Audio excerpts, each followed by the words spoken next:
Today we're going to be talking about trips that you can make from Berlin to the Ostsee, which is also the Baltic Sea. Outside of Germany, a lot of the stereotypes revolve around the Alps and the mountains. Germany has more than just mountains. Germany has a lot of really beautiful coastal line, a lot of beaches and coastal areas, and they may not be as warm or sunny as places in the Mediterranean part of Europe, but I think there's something really special and unique about these cities and places. I visited quite a few places along the Baltic Sea, as it's not too far from Berlin and it makes a perfect weekend getaway or day trip depending on where you're going. Today I'm going to be talking about my favorite places that I've been to along the coast, what made them fun, and what you can do there. In the Baltic Sea region, there are a lot of charming towns and cities to visit. So one thing that I want to mention that you'll see in all of these different places that I'm going to mention in the video is just the architecture. So there's a lot of brick architecture. It's not something that you see in other parts of Germany. So I think that's what makes it really unique and really fun to explore. And I think these cities are really beautiful. I think sometimes like almost reminiscent of Amsterdam, like what you think of when you think of Amsterdam. First up is Rostock. So Rostock is a city that is located along the coast, and it also has another little beach town that's kind of part of Rostock but also separate called Warnemünde. Both places are really fun to explore and see, and you can combine both into one day. Warnemünde, which is more of the beach location, and it's a fun little town to walk around, grab a bite to eat, explore the coast, check out the beach. And then Rostock is also a really nice place to explore and see the old town. You can get to Warnemünde from Rostock with an S-Bahn. But what's also really fun is you can travel via boat. So you can get on in the harbor in Rostock and go all along through the harbor, along the waterway, and then you'll arrive in Warnemünde. And I think this is also a really fun way to explore the area, see something different that you wouldn't normally see and still get to the destination of Warnemünde. In Rostock, there's a lot of cafes and restaurants, and you can explore the Altstadt. It's really fun just to walk around and see all of the buildings. Rostock is really pretty easy to get to from Berlin. You can just take a direct train and you get there in just about 3 hours. So it makes a really nice day trip. Next, I'm going to talk about Stralsund. Stralsund is another city, but is also the gateway to Rügen Island, which I'll be talking about in a moment. Like all of the other cities, Stralsund has a really beautiful Altstadt. It is really fun to just walk around and look at the churches and the buildings, explore the different streets, check out the restaurants and the different shops. One thing to note is that the restaurants there close really early. Living in Berlin, we get really spoiled with how late everything stays open.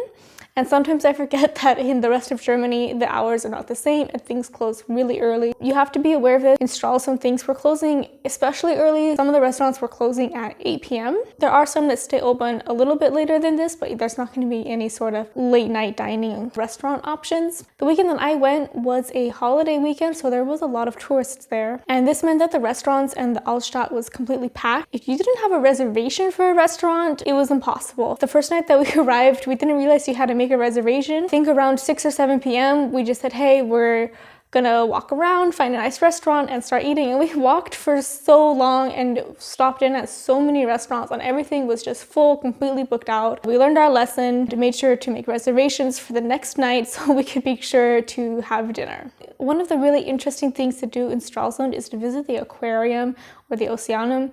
This was super fascinating. There's so many different tanks with different kinds of fish. I especially liked being able to see what the Baltic Sea was like and what the different fish are that are living there. That was something that I didn't know beforehand, and I think it's just interesting to learn a little bit more about the area that you're visiting. And yeah, it was really interesting to see all these different fish and explore something new and do something a little bit different that you don't get the chance to do in some of the other cities. So I would highly recommend going to the aquarium. It was definitely worth the visit. As I mentioned earlier, Stralsund is kind of the gateway to Rügen Island. So Stralsund is still located on the mainland. The bridge there connecting from Stralsund to Rügen Island. Really easy and accessible to get to Rügen if you could by car or if you go by train like we did. You can just hop on in Stralsund and take a train to your destination. There are a lot of different cities that you can visit on Rügen, such as Binz, which is a coastal beach-going town. However, we didn't go there. When we went, we really wanted to visit the Jasmund National Park.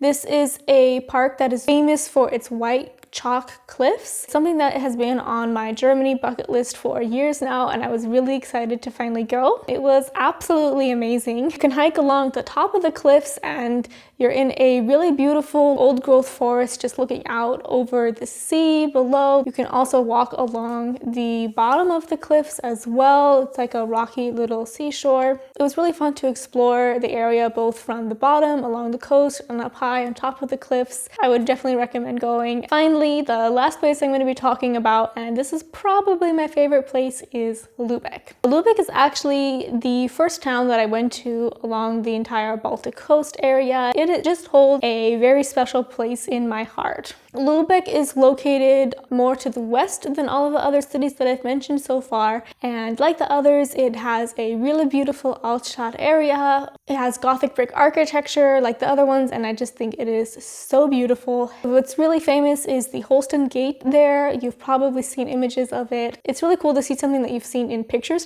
in person, you know, like wow, it's actually real. It's really fun to see that, and we also went up a church tower to get an overview of the entire city. That was really cool to get a bird's eye view of where we were. From Lübeck, there's also a beachy coastal city called Travemünde, kind of like Warnemünde and Rostock. There's Travemünde and Lübeck. We also spent a day in Travemünde, just mostly going to the beach and hanging out and having a good time in the sun and enjoying the beach atmosphere during the summer. And Lübeck is also really famous for marzipan. Personally, I'm not a fan of marzipan, but you can go to the store there and get yourself some marzipan or walk around the entire old stadt.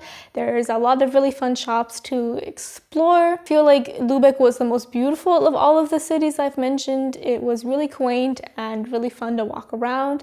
And there was also a lot of really nice restaurants and cafes, which were surprisingly very vegan friendly. I'm not vegan myself, but I do like to eat plant-based a lot, and that was just really something nice to see. Another thing that we did in Lübeck was visit this history museum, and that was so cool.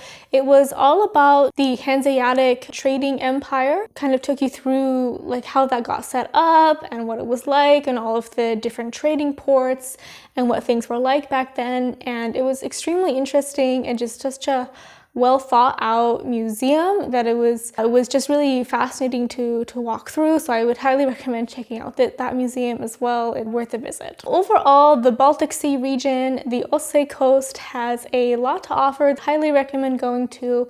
In general, the Baltic Sea region has a lot of just charming towns, and you can explore nature and just relax and kind of escape the city life a little bit, which is really nice to do. There's a lot of rich history and culture, and there's something for everybody. I hope you liked this video. If you have any recommendations for places to visit along the Baltic Sea, please leave them below in the comments. Thank you for watching and have a great day. Ciao!